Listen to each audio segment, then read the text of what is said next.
ঢাকা বিশ্ববিদ্যালয়ের ডাকসু নির্বাচনকে ঘিরে উত্তাপ এখনও থামেনি। সেই উত্তাপের মাঝে উঠে এসেছে এক নতুন নাম, এস.এম. ফরহাদ। মেঘমাল্লার বসু একসময় মন্তব্য করেছিলেন, এস.এম. ফরহাদ একটি চ্যালেঞ্জ।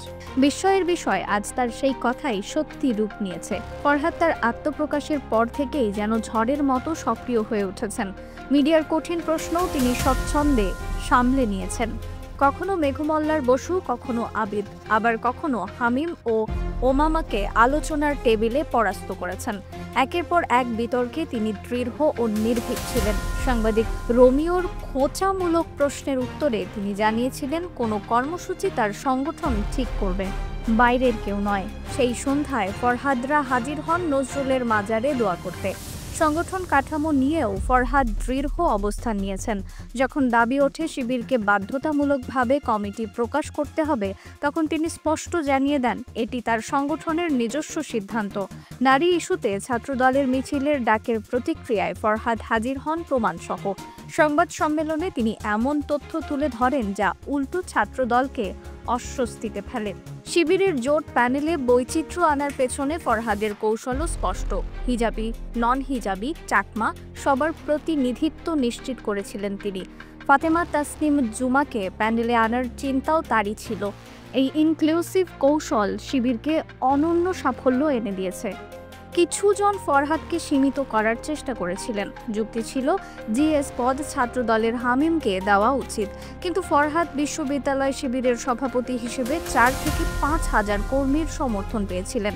তার জনপ্রিয়তা ও নেতৃত্ব দক্ষতা প্রমাণ করেছে তিনি একজন প্রকৃত চেঞ্জ মেকার। জুলাই আন্দোলনের 9 দফা কর্মসূচির মূল স্থপতিও তিনি। ফরহাদের পাশাপাশি আলোচিত আরেক নাম সাদিক কায়েম।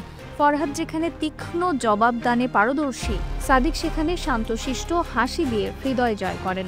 ঠান্ডা ও গরমের মিশ্রণে তৈরি এই জুটি শিবির রাজনীতিতে এক অভূতপূর্ব ভারসাম্য এনেছে। শিবিরের এই সাফল্য নজর কেড়েছে বিএনপি, আওয়ামী লীগ ও বামপন্থী বিশ্লেষকদের মধ্যে।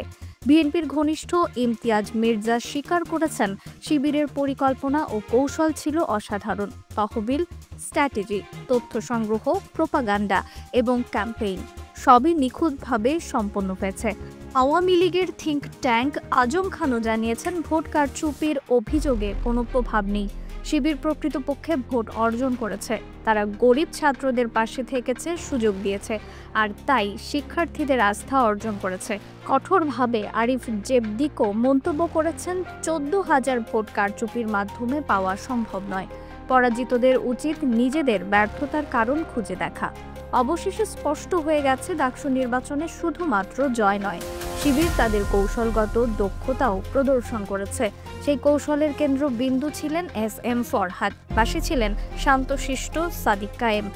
এই জুটি বিশ্ববিদ্যালয়ের রাজনীতিতে নতুন অধ্যায় রচনা করেছে। ফলাফল ঘোষণার পর ক্যাম্পাসে উল্লাস ও হতাশার মিশ্র আবহ বিরাজ করেছে।